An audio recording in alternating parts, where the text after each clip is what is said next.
Theorem 3,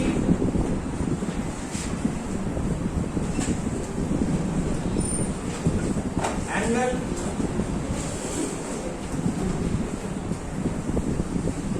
bisector theorem, इसको short form में आप लोग एबीटी कहेंगे,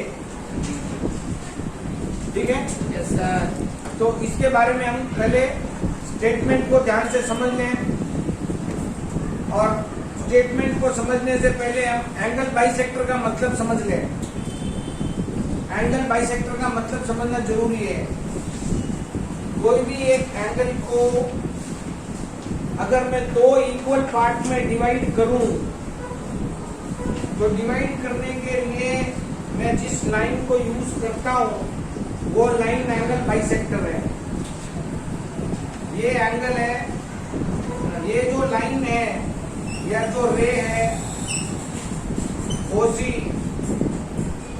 is the angle bisector of angle AOB. Are you all understand it? Yes, sir. ये क्या की है, OC क्या किया है, AOB जो एंगल है उसको इक्वल पार्ट में डिवाइड किया है। बाइसेक्टर जो है इसका मतलब है वो लाइन जो इक्वल पार्ट में डिवाइड करे उसको बोलते हैं बाइसेक्टर।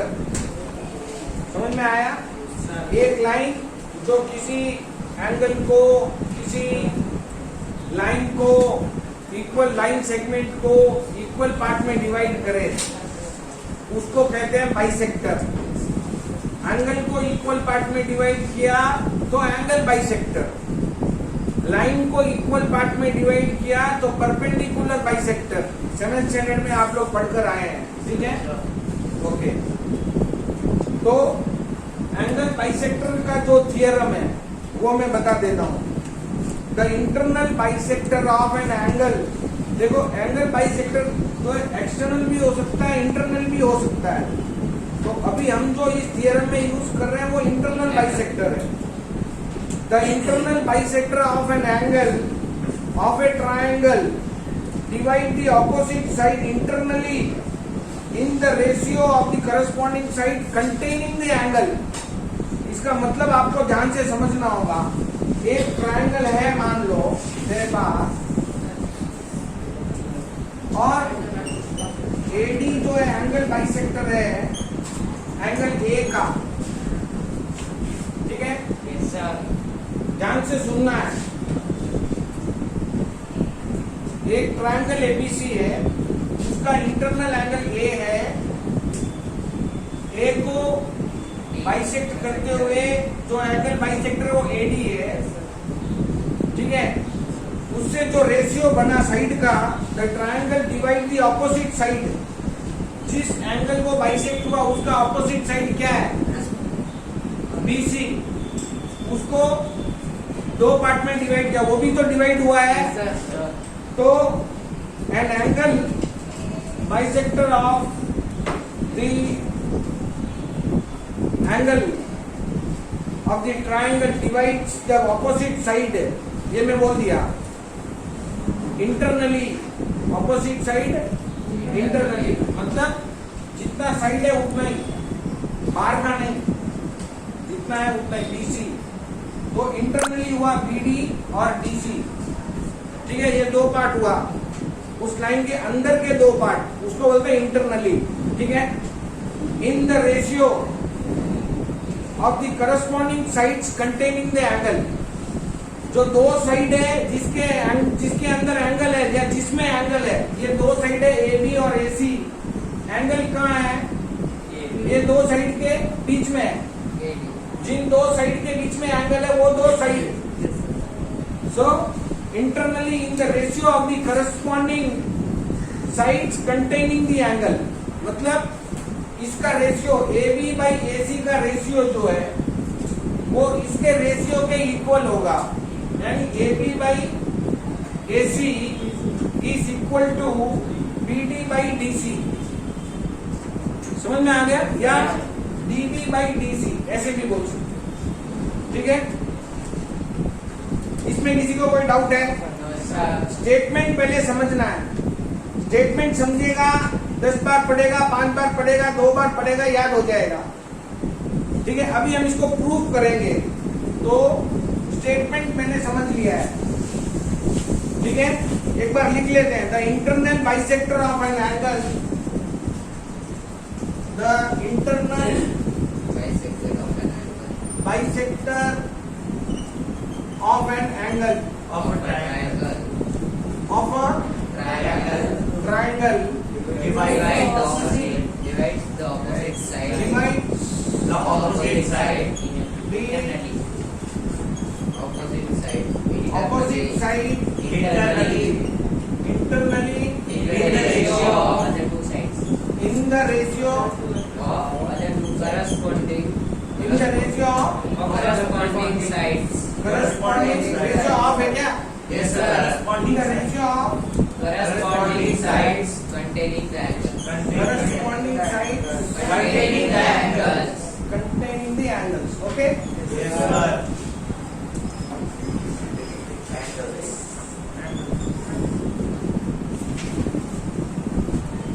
तो इस स्टेटमेंट का मतलब हुआ AB by AC equal to BD by DC, ये इसका मतलब हुआ।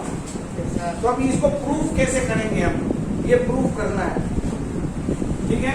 Yes, sir. तो कैसे करेंगे, स्टेप बाय स्टेप आपको बताता हूं मैं। पहले जो दो एंगल यहाँ पे उनको डिवाइड होके मिले हैं वो दोनों इक्वल है, तो एक इसको 1 बोलेंगे और इसको भी 1 बोल देंगे, ठीक है। समझ में आया? Yes, sir.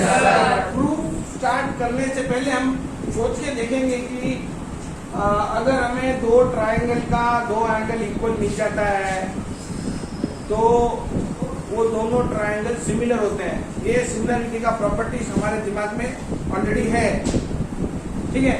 तो जब मैं इसको देखता हूं तो ऐसा लगता है अभी दो एंगल तो है मेरे पास, इसका एक और इसका एक सेम है। अभी दूसरा मुझे और लेके आना पड़ेगा, तो मैं कैसे लाऊंगा दूसरा दो एंगल इक्वल बोलने के लिए? मुझे क्या करना है, तो मुझे कुछ कंस्ट्रक्ट करना पड़ेगा उसमें। तो कंस्ट्रक्शन में क्या है, क्या कंस्ट्रक्शन करना है? देखो, draw a line through C, C से एक लाइन ड्रॉ करेंगे हम, okay, parallel to AB, parallel to मतलब सी से आप लोग एक लाइन ड्रॉ कर रहे हो जो AB का पैरेलल हो, ठीक है, ऐसे। या अगर एंगल बाइसेक्टर नीचे बढ़ रही है तो नीचे की तरफ ड्रॉ करना है, जैसे मैंने अभी ऊपर किया, लेकिन एंगल बाइसेक्टर नीचे आएगी तो ऊपर बना हुआ काम नहीं आएगा। Parallel to AB through C बोला तो ऐसे नहीं होगा, इसका पैरेलल हो सकता है ना ये ऐसे, तो ऊपर इसमें ड्रॉ नहीं करके हम नीचे की तरफ ड्रॉ करेंगे और बाद में एंगल बाइसेक्टर को भी बढ़ाएंगे। And extend AD to meet the line through C at E, okay. मतलब B को AD को बढ़ाएंगे और C को जो थ्रू C जो लाइन के वो E पे मीट होगा, ठीक है। समझ में आ रहा है? तो मुझे ऐसा कंस्ट्रक्शन करना है, Yes, sir. राइट। अच्छा, इस कंस्ट्रक्शन से मुझे नेक्स्ट दो एंगल इक्वल मिलने वाले हैं, जो इसका और उसका दोनों का इक्वल होगा, दो ट्रायंगल का।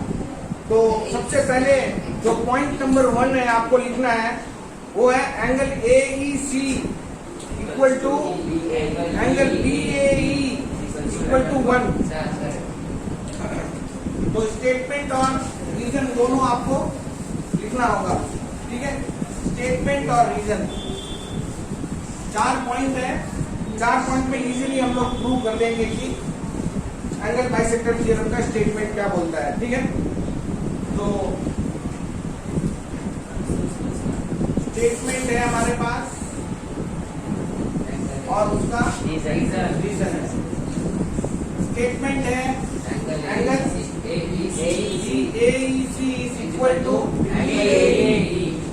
Angle AEC equal to angle BAE equal to angle 1। देखो AEC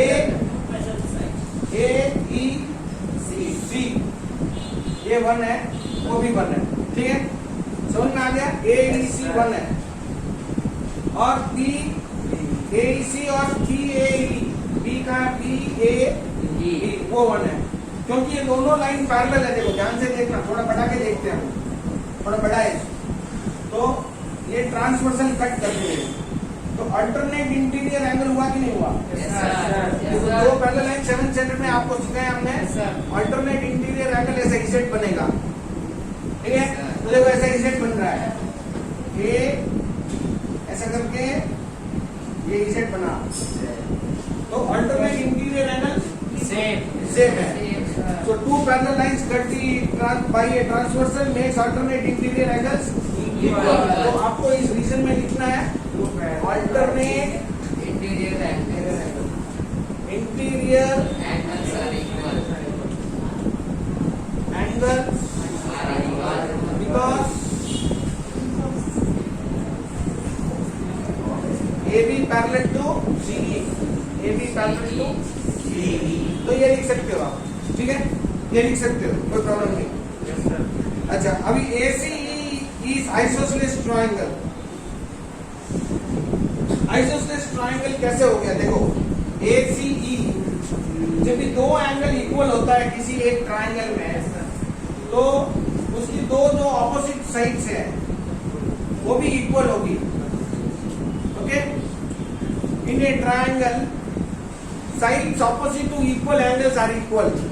In a triangle, sides opposite to equal angles are equal. 9th standard में मैंने पढ़ाया था, आपको याद होगा, ठीक है?